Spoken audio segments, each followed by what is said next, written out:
तो दोस्तों, अपन को बचपन से यही सिखाया गया है कि इंटरनेट एक डिजिटल दुनिया है जिसे कि अपन सिर्फ देख सकते हैं, उससे अपना रिसोर्सेस ले सकते हैं, लेकिन उसे टच नहीं कर सकते। पर इंटरनेट का एक फिजिकल पता भी है। तो दोस्तों, गूगल जैसे बड़े बड़े इंटरनेट प्रोवाइडर कंपनी हमसे जो डाटा लेते हैं, मतलब कि अपना जो गूगल का पासवर्ड हो गया, हमारा फिंगरप्रिंट हो गया, इससे बहुत सारे प्राइवेट डाटा जो हमसे लेते हैं, वो आखिर स्टोर कहाँ करते हैं, और जहाँ पर ये डाटा स्टोर होता है उसका सिक्योरिटी सिस्टम कैसा होगा। तो दोस्तों, आज के वीडियो में इन सारे सवालों का जवाब ढूंढने की कोशिश करते हैं। चलो। जब कोई क्लाउड कहता है तो दिमाग में क्या आता है? शायद हवा में तैरता हुआ डेटा का एक बड़ा सा गोला। लेकिन क्या हो अगर हम कहें कि दुनिया की सबसे बड़ी कंपनियां वो इंटरनेट इस्तेमाल ही नहीं करती जो हम सब रोज करते हैं? नहीं, उनका तो एक दूसरे से एक डायरेक्ट, एक फिजिकल कनेक्शन है। तो चलिए आज इसी की पड़ताल करते हैं और देखते हैं कि इंटरनेट असल में रहता कहाँ है। तो सवाल यही उठता है कि ये जो बड़ी बड़ी कंपनियां हैं जिन पर हमारी रोज की जिंदगी एक तरह से टिकी हुई है, ये आपस में कनेक्ट कैसे करती हैं? इतने जरूरी कनेक्शन को ये संभालती कैसे हैं? और इसका जवाब सच कहूं तो काफी चौंकाने वाला है। ये कंपनियां पब्लिक इंटरनेट को, मतलब जिसे हम सब इस्तेमाल करते हैं, उसे पूरी तरह से बाईपास कर देती हैं। उनका अपना एक प्राइवेट, एक सीधा कनेक्शन होता है, और हाँ, उस कनेक्शन का एक असली फिजिकल पता भी है। तो ठीक है, अब इस सफर के पहले हिस्से पर आते हैं। देखिए, इस इमारत के मेन गेट से अंदर घुसना ही अपने आप में एक बहुत बड़ी चुनौती है, और ये समझना भी जरूरी है कि आखिर इतनी मजबूत किले जैसी सिक्योरिटी की जरूरत क्यों है। सर्वर तक पहुंचना कोई बच्चों का खेल नहीं है। एक के बाद एक कई सिक्योरिटी लेयर्स से गुजरना पड़ता है। सबसे पहले तो फ्रंट डेस्क पर आपका आईडी चेक होगा, बैज मिलेगा। फिर आता है एक मैन ट्रैप, मतलब एक ऐसा दरवाजा जहां एक दरवाजा खुलेगा तो दूसरा बंद रहेगा, दोनों एक साथ कभी नहीं खुल सकते।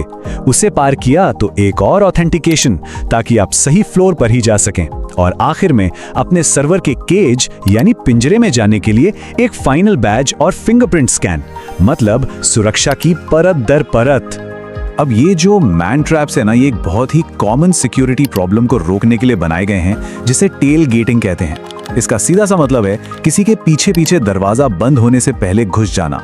ये मैन ट्रैप इस चीज को लगभग नामुमकिन बना देते हैं। और कुछ सिक्योरिटी तो ऐसी है जो दिखाई भी नहीं देती, जैसे कि किसी भी सर्वर रैक पर आपको कंपनी का नाम या लोगो नहीं मिलेगा, सब कुछ गुमनाम है। फिर ये नीली रोशनी, ये सिर्फ स्टाइल के लिए नहीं है। पहले के जमाने में इससे दूर से लेबल पढ़ना मुश्किल हो जाता था। और हाँ, अगर कोई मेहमान अंदर है तो उसे एक पल के लिए भी अकेला नहीं छोड़ा जाता। चलिए अब सिक्योरिटी से हटकर जरा उस विशाल इंफ्रास्ट्रक्चर पर नजर डालते हैं जो इन लाखों सर्वरों को दिन रात 24 घंटे चालू रखता है। यहाँ एक मजेदार बात यह है कि फर्श पारंपरिक रेज्ड फ्लोर नहीं है जहां नीचे से ठंडी हवा आती है। नहीं, यहाँ स्लैब फ्लोर है, क्योंकि आजकल एआई जैसी टेक्नोलॉजी के लिए जो भारी भरकम रैक आते हैं, उनका वजन सिर्फ यही उठा सकते हैं। तो यहाँ हवा किनारों से आती है और गर्म हवा ऊपर से बाहर निकल जाती है। अच्छा, आप बात करते हैं कूलिंग सिस्टम की। ये वाकई में बहुत दिलचस्प है।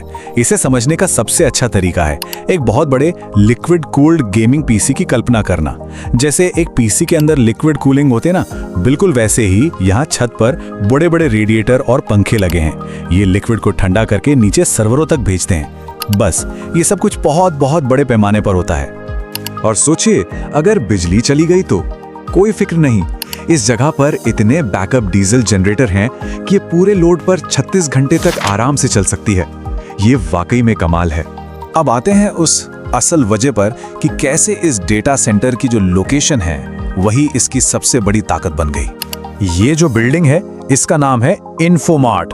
1980 के दशक में ये एक टेक्नोलॉजी मॉल के तौर पर बनी थी, लेकिन ये आइडिया चला नहीं और बिल्डिंग सालों तक खाली पड़ी रही। फिर पता चला कि ये बिल्डिंग तो रेलवे और हाईवे के साथ बिछी हुई फाइबर ऑप्टिक केबल्स के सबसे बड़े जंक्शनों में से एक पर है।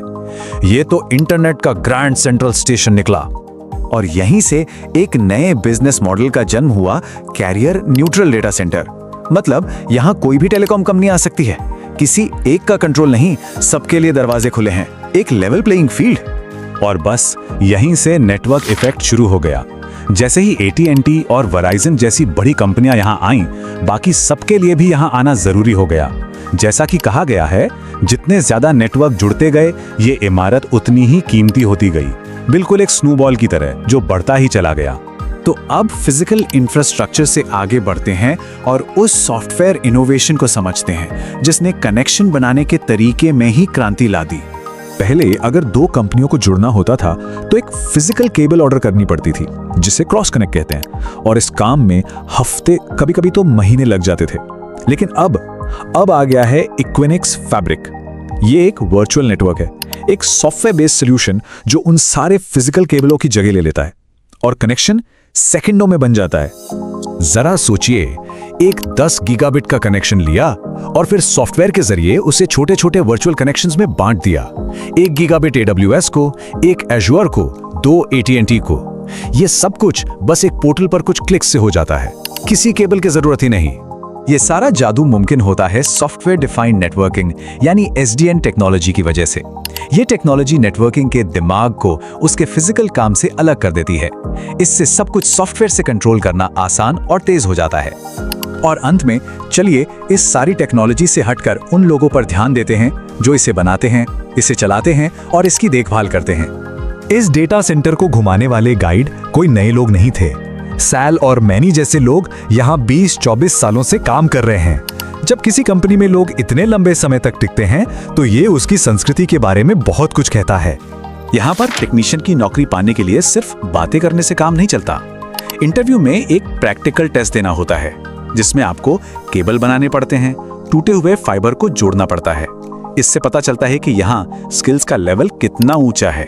तो इस पूरी कहानी का सबसे जरूरी हिस्सा ये है कि हम चाहे कितनी भी टेक्नोलॉजी देख लें, जो कुछ भी करते हैं उसके पीछे हमेशा इंसान होते हैं। और आमतौर पर कोई प्रोडक्ट कितना बेहतरीन है ये इस बात पर निर्भर करता है कि उसे बनाने वाले लोगों ने उसमें कितना जुनून डाला है। तो इंटरनेट कोई हवा में तैरता हुआ क्लाउड नहीं है, ये एक असली जगह है और इसे लोग चलाते हैं। शायद अगली बार जब कोई कनेक्शन बनेगा तो उसके पीछे की ये पूरी दुनिया जरूर याद आएगी।